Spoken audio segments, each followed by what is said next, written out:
take the opportunity to ask you, this panel, the question that I've gotten. Have you felt more bias related to your gender or your ethnicity or something else, like your faith or your place of origin? Anyone? Well, I think I can speak to that because of the era in which I grew up in. And the bias was because of gender and also because of ethnicity. Not my ethnicity, but I witnessed bias against ethnicity in the workplace for many, many years. In fact, more recently than any of you might think. And still do today, as a matter of fact, particularly in this community with so many ethnic groups. So while it might have lessened for one ethnic group, then you see it emerging for another ethnic group. But one of the things that kind of goes back to the previous question that you asked, that I think women in particular and people of ethnic groups should tell themselves every day, is that while there may be people with a better education than you do, people with a higher level job than you have, people who make more money than you, that does not inherently make them better than you. And I think that women have to keep telling themselves, as a human being, I'm just as good as anyone else in this room. And not only that, but anyone else in this room is just as good as me. And we're equal on that plane. And while I can respect you for your accomplishments, I'm just as good as you are, and my voice is just as important as yours. And I think if you can tell yourself that, I think women often acquiesce. And if you can tell yourself that, then you feel more empowered to express yourself. I'll just tell one story.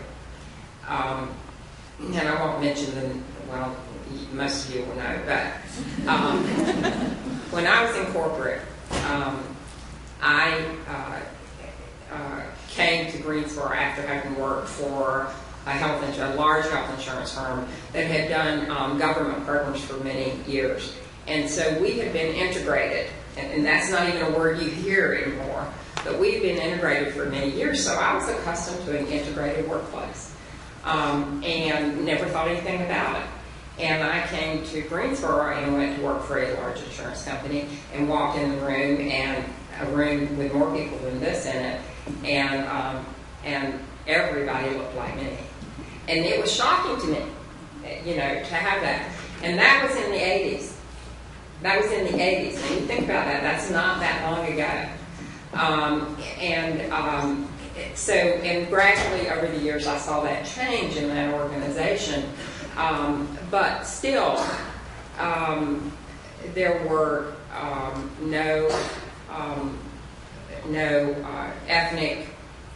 different ethnic groups that were in management levels and senior levels, even when I left that organization in 2000. And in fact, there were very few women. I was the first senior officer of that organization that was a woman, and always in a room full of men.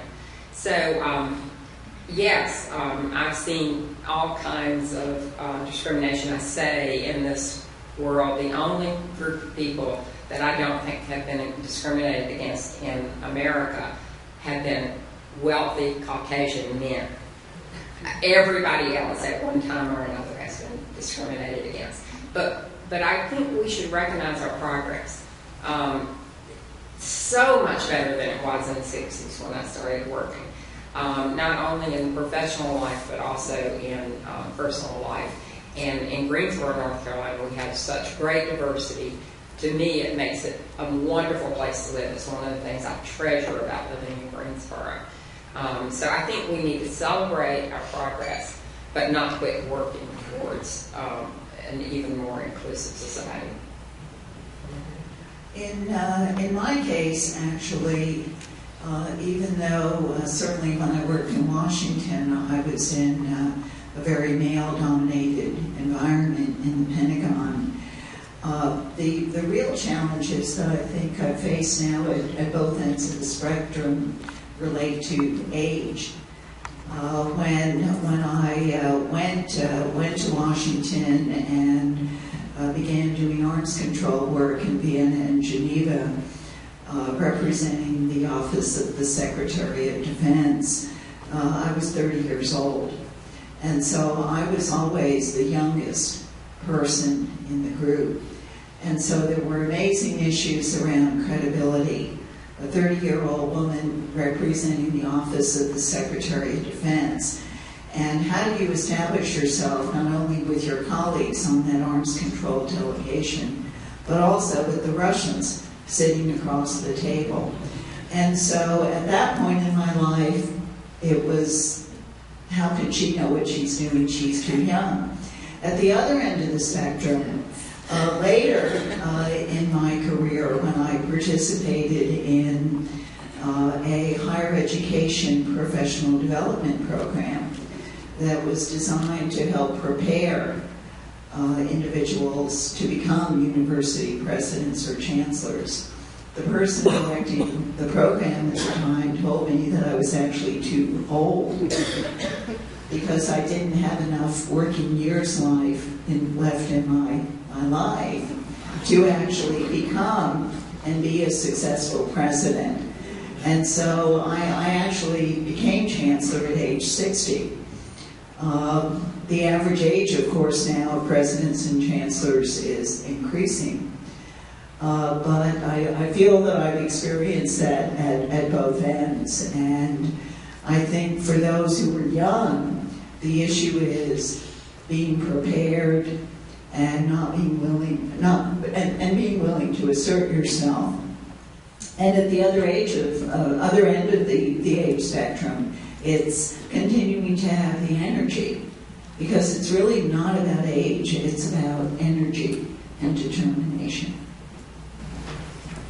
Michelle or Denise?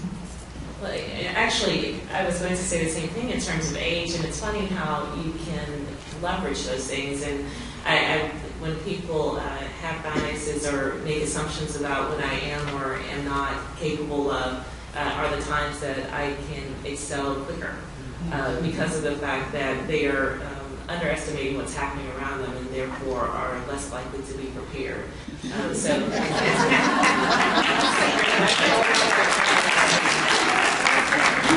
it has worked to my advantage at times, but it's just a regular thing. You know, being a city manager in North Carolina is one of the utmost states for city management for the profession of city management, and it's taken very seriously. And we have the School of Government at Carolina, which is very well respected on a national scale, and is looked to. So the idea that I'm city manager of the third largest city, and I don't come by way of the traditional background in North Carolina, and that I'm not an older white male, can be a bit disturbing for some people. It happens on a regular basis that I go to conferences, and now that I've taken the role fully, I make sure I show up at the conferences. I make sure that I'm talking to all of my colleagues, and they will love me by the end.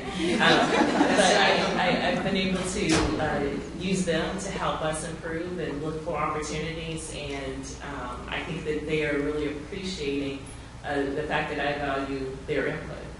But I do look different, and I am younger. And for some of them, you know, it's good old boys, and they want to take me under their wing. Sure, have at it. So I'm having, it's been a great experience, but the bias as it relates to age is present. But it doesn't have to be crippling. In fact, I am benefiting from it every day. And I would say the same thing. You know, for me, my bias has probably been race more often than not. You know, when a black woman shows up in India and they have not seen your picture before, and everyone before you has been a Caucasian male, they are taken aback. And when you are the most senior person in the room and you're creating the strategy, and somehow, I'm not sure why Michelle Geathers Clark doesn't translate.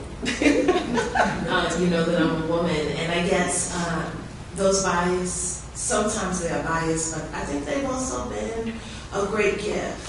You know, I think about people refer to me as kids, the black lady. When I was the guest speaker at Moses Cone recently for their employee symposium, I spoke to over 8,000 people, and when they couldn't remember my name, they said the black lady who was the speaker. And so I'm really, really very happy in my skin, and I love being who I am. And so I have not allowed it to be a bias for long, and I allow other people to be uncomfortable, because I'm not.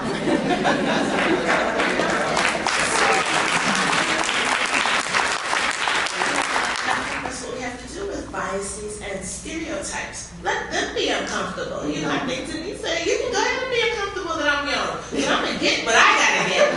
And so for me, when people refer to me that way, or I hear people stumbling, I say, it's okay, I'm black. People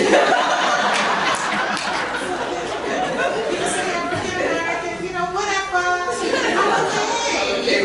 You know, and I want people to be really comfortable. Yes. You know, so I view that my job in 2013 and onward is that I'm comfortable in my skin. I want everybody else to be comfortable, that I'm comfortable with who I am, even when I'm the only one in the room.